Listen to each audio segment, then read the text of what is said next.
Fala galera, aqui é o professor Luiz de Filosofia. Estou aqui para aplicar a primeira aula para vocês do terceiro ano do ensino médio sobre o tema O Homem como Ser Político, né? A habilidade que a gente vai trabalhar um pouco é identificar aspectos do pensamento do Platão e operar com conceitos platônicos trabalhados, né? Hoje eu vou tentar abordar dois aspectos importantes para vocês, tá? Primeiro aspecto relacionado à teoria da alma dos gregos e como Platão compreende essa teoria da alma aí, tá? E aí a continuidade a gente vai desdobrar em outros vídeos, tá ok? Bom, primeiramente eu queria falar do conceito de alma, tá? Alma em grego é pneuma, né? Que também é considerado a ideia de ar, né? Por isso a gente tem pneumonia, né? Doença associada ao ar. Então, os gregos compreendiam que a alma era uma espécie de energia que componha, digamos assim, a nossa existência. Então, a alma é o que define as coisas existirem e terem movimento próprio. Eu acho que é melhor o conceito é esse, tá? A ideia de movimento, né? Então, todos os seres que possuem algum tipo de movimento, eles possuem alma, né?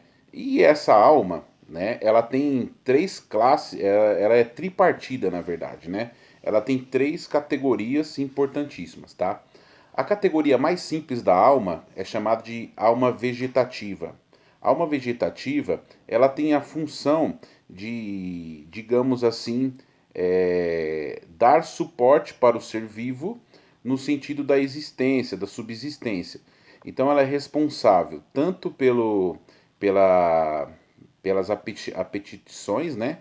Como a reprodução, como ela é responsável também pelo nascimento, pelo desenvolvimento, pela alimentação, né?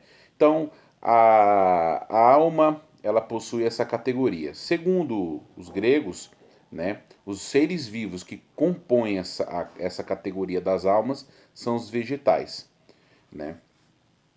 A segunda categoria da alma é a categoria da alma sensitiva, tá?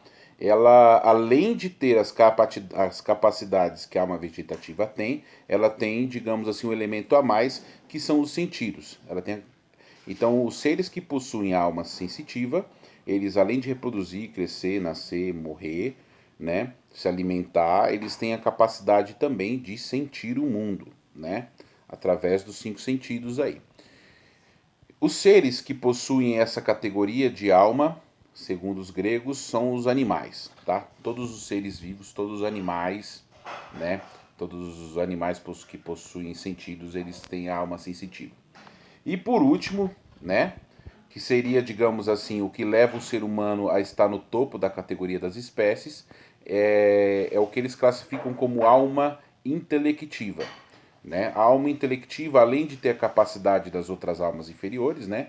Como a capacidade de nascer, reproduzir, se alimentar, morrer, ele também tem a capacidade de sentir e, claro, a capacidade do intelecto, né? Que os gregos chamavam aí de logos, né? Daí vem o conceito logia, quando a gente termina uma palavra, tipo biologia, né? Bios, prefixo grego que vai indicar a ideia de vida, e logos, né? O sufixo logia, que vem da ideia de logos, que é racionalidade. Então, por isso que a gente fala que é o estudo da natureza, né? Da vida, biologia, né? Estudo da vida. Bom, a natureza é outro conceito em grego que é physis, né? Daí vem a palavra física, que ela estuda o movimento da natureza. Bom, então nós temos essa categoria, essa alma tripartida, né? Dividida entre vegetativa, sensitiva e intelectiva. O Platão, ele se embebeda dessa fonte e vai criar uma teoria de organização da alma do ser humano. Ele vai falar que essa alma intelectiva, ela também é tripartida, tá? Ela é tripartida e ele vai falar que a capacidade ele vai falar que tem três capacidades, né? A capacidade concupiscente, a capacidade irascível e a capacidade racional, né? Então, Claro que essas capacidades da alma elas estão associadas a essa ideia de alma primitiva, né? De vegetativa, sensitiva e intelectiva. A parte concupiscente ela tem a mesma ideia da alma sensitiva, né? Que ela tem a concupiscência, que é o que vai prevalecer, então os desejos, os anseios, né? Da alma. E segundo Platão, essa alma ela está alojada no nosso corpo, né? Na região aí, né, pubiana, né, na região aí do tórax, né, do tórax não, minto, na região aí das partes genitais, do umbigo, né, dessa região. A capacidade irascível, ela já tem uma outra conotação, né, ela já está associada à ideia de raiva, de emoção. Então, essa parte da alma, ela está associada, digamos assim, à região do peito, do tórax aqui, né? Por isso que as pessoas hoje acham que as nossas emoções estão dentro, digamos assim, do nosso coração, nessa altura, né? E aí, por último, temos a capacidade racional da alma, né? Que, segundo Platão, é a única parte da alma que é imortal, né? Que ela consegue se conectar aí com o divino, né? Com o mundo das ideias platônico, que é uma outra questão que a gente pode abordar, né? Então, só para a gente salientar, então, nós temos essa capacidade racional, que ela tem a capacidade de decisão sobre as outras almas. Segundo Platão, a única maneira que nós temos de equilibrar a alma é quando a nossa alma racional, ela prevalece sobre as outras partes da alma, tá? Para isso a gente precisa de um mecanismo chamado educação, tá? Isso tudo tá na obra República, tá? Para vocês saberem aí da onde é a fonte que eu estou tirando esse tema, né?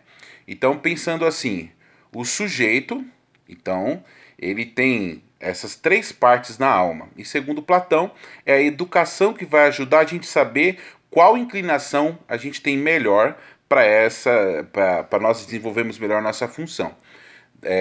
Social até. Eu vou entrar nesse aspecto depois, mas só para a gente saber assim, ó.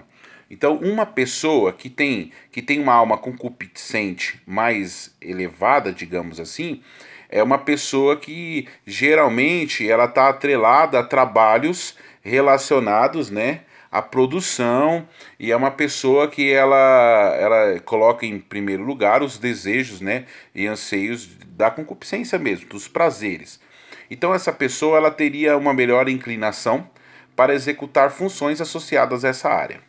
A parte irascível ela tem a ver com a questão das emoções. E a emoção mais importante aí, segundo Platão, é a cólera, a raiva, né?